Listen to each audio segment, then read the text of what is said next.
when you are an empowered woman, you say what you think, what you feel, what you see.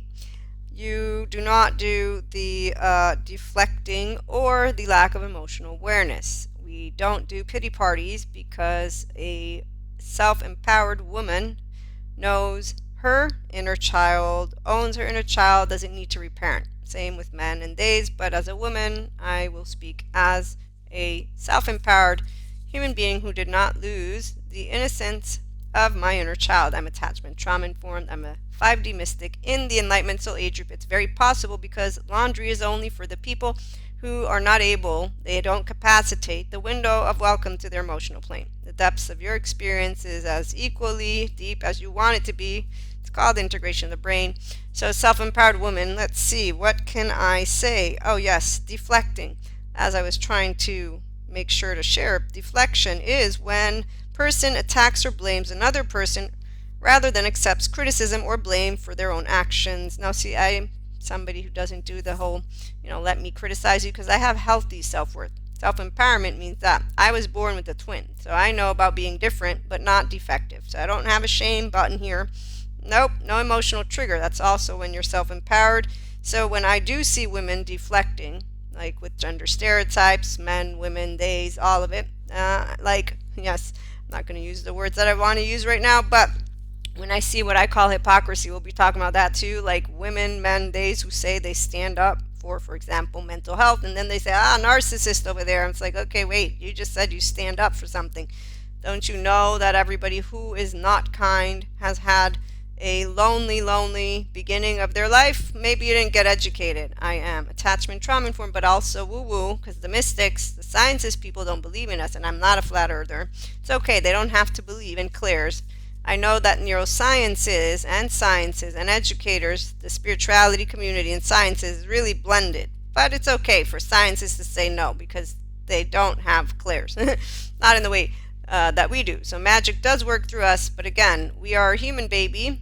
We overflow with humanity. Thank you, Sadhguru. If you overflow with humanity, divinity has to descend. It's not an entity. It sounds very disrespectful and egoic to think of divinity and source as the monotheistic entity that 3D is going to continue to talk about and think that yoga brings demons out of you instead of learning about trauma charges and about maladaptive child behavior. So again, a empowered woman, we say what we think, feel, and see. Oh, I'm a 3-year-old heart, which is why I get creative and I get to bring human, spiritual, and spirituality elements together. So the pseudoscience is not BS, no bullshit here, but it is bullshit self-help for those who are like, I can't do anything with my heart. No, I'm gonna project it at everybody. So when I see women deflecting, I'm like, yeah, that's not a self-empowered woman. We need self-empowered women voices. So here's what it is. When your inner child is always alive, you have what are called healthy boundaries. And that's because I can talk and talk and talk and talk. And like the Energizer battery, I can keep going. And when you say you're too emotional, I'll be like, okay, I'll work with that. I'm still talking though, because I know that the generosity of spirit is not about being given a golden star. The people on Elsa's journey, the women who think they're empowered and they're on Elsa's journey, they didn't get to the end and notice that independence is not by being rude to people, by shaming, blaming, faulting, so deflecting, okay? So some people, they have the capacity to be authentically a whole 3-year-old heart. That's because we always alchemize belief. And what really we also keep, and what I want to show is this, emergence and earth. Okay, so emergence, the frequency of emergence invites us to approach our reality with a childlike attitude of innocence and wonderment my entire life, continuing, by the way, and to watch and celebrate the beauty that unfolds from that place.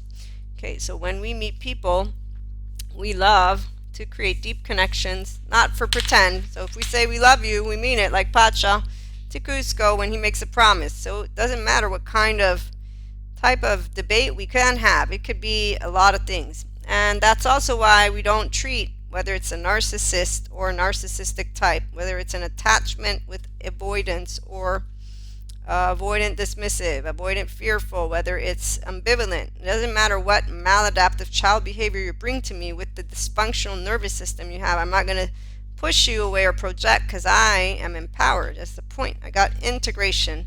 of the brain because I got lucky. I have secure attachment. That's all. It's not because of anything special, but I do thank Jesus for accompanying me, and I thank him for standing as a man who had restorative embodiment like Buddha, Sadhguru, a lot of great somatic empaths, therapists. So Jesus, he was not welcomed with trust. No, he was welcomed with mistrust, with disbelief, fear, and non-acceptance. And the ones who think technology has taken away our divinity, they are just as misguided about their humanity and about the essence of life, because we are living on a planet, and it almost feels like they come from the movies whenever they're disconnecting and disengaging from what life is, okay, and deflecting, a lot of things. I love, again, Claire's, but I love being grounded in a human body.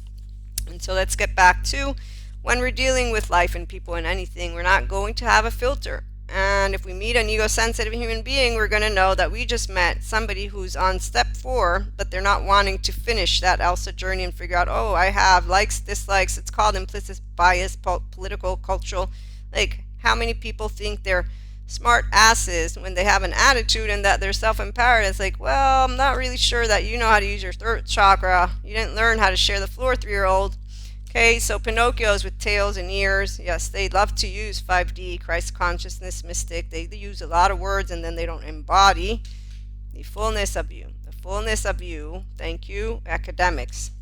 Thank you, the actual mental health community who is doing the best they can to inform people how challenging it is for those who have an inner child that was raised in a not friendly home environment, and how to get that inner child alive requires you to work with somebody good that sees you as whole. They can help you with bilateral integration, help you work with your inner child to feel here whole, and then to tell you it's not going to be deleted, but it's going to be minimized. And so seeing somebody complain on a good website on YouTube or good channel about therapy and helping with panic attacks, what do you mean I have to put up with it? Really? So you didn't understand the explanation. Reminds me of when I was in school as a teenager. Nobody wanted to learn. Like, why aren't you wanting to learn? Don't you want to use your brain? I thought you said you were smart. Where's the smarts now? Oh, you're getting emotional. I see. So you don't know how to handle your emotional plane. Oh, you think those are emotions. No, the charges are your maladaptive child parts. I know how to be an emotional grown-up, which is why I know passion. Oh, I love passion. Yes, you can have a lot of passion. The most precious thing is life itself. Will you realize this now or only on your deathbed? So some people, they don't have it in them to actually want to do what is called emotional lifting. Thank you, Patrick Tiahan, for existing. Patrick Tiahan is a therapist, and he is, I always say healing, but he shares about the cowardice, the individuals who don't want to do the emotional lifting and who go and criticize the people who are doing it. But he also shares about people who deflect and project their step 4 of healing of trauma. When you have stuff come up and people throw it on a screen like Cusco squirrels, okay? Let me think. How am I going to explain it? Shame, blame, fault, revenge, resentment. Yes, very interesting. Then the stories they create, the personas. There's all these ways of, well, we're all fucked up, aren't we? Yeah, but that's not actually an answer. You obviously didn't understand that 3 pillars of the mind, which help your brain to get inner well-being, can be consistently engaged only if you participate. Self-awareness is the word I was looking for. So while I'm emotionally accountable and aware that if somebody tells me they don't appreciate life, that I can have the capacity at this age to understand, yeah, trauma, don't get deleted, it's there. But I also can understand when somebody is actually wanting to create a story that is not, I'm a person who was a 0-1-year-old, and that's attached panicky, a 3 to 7 shame submissive, freeze of all ages, flight 11, 12, and fight 14, 15, 16. Okay, so using words and calling people names, that's deflecting in the book of an educated, empowered woman. But what an empowered woman does is, let's have a conversation, shall we? Let me break down to you how sorry I am that the life that you were given is so hard for you. So the Human Suffering Love Group, they're going to keep doing that and say that they don't want to do mindfulness, meditation, yoga, not because of the demons, because they don't actively understand where they can get, because they're not yet the restorative embodiment. So as long as they keep on disengaging from welcoming, because the inner child and the trauma charges, when they come up, you You welcome the corrective experiences by being in a relationship, either with your therapist or, again, you're aware. It depends on where you're at on your journey. I'm not a reparented version of myself. I'm just my inner child, thanks to having had secure attachment. Again, a 3-year-old differentiated self. So my 3-7, not shame submissive, because I wasn't fear-mongered. And so my first 3 years of life, beautiful. No, self-empowerment is not me talking down or above. No, I'm talking straight at you. And so I won't have a pity party. I will be able to understand if you don't have it in you to want to be alive. But I won't allow you to also create the demons, devils, all the stories of the shame cycle, which is the adaptive child, maladaptive, who's projecting. Step 4. So witness, corrective experience. Then you say, oh, thank you for sharing with me, body.